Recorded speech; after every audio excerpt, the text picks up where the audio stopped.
The past few weeks, I've been noticing flowers and bushes and shrubs with damage to them, looking like their roots have been eaten or disturbed.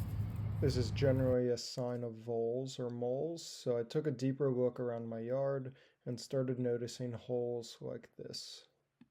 These holes in particular are slightly bigger than the size of a quarter, which generally means you have voles.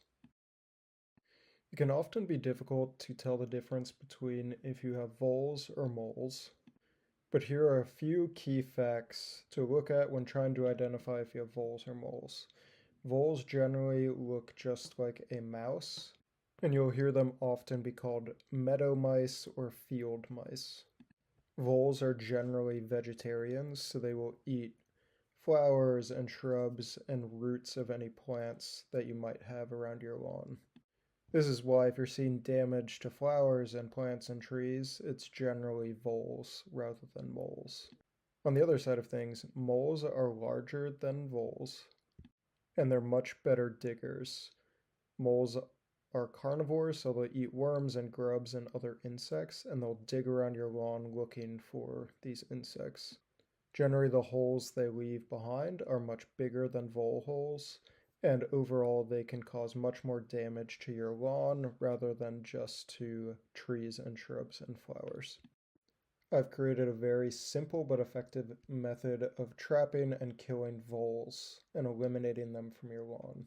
You're going to need a cover. I personally have used cardboard boxes as well as flower pots to cover up the traps. This is just to prevent squirrels, birds, and even neighborhood cats from getting into these traps. From there, I just use a traditional mouse trap, and I put peanut butter as the bait, and then cover this up with our cardboard box or our flower pot. The key is to get these traps as close to the vole holes as possible, and making it easy for them to pop out of their holes and go after the peanut butter. You might get a few crazy looks from your neighbors, but I recommend putting up as many traps around your yard as vole holes you can identify. I personally found about 8 to 10 vole holes, so I try to put a trap near every single hole.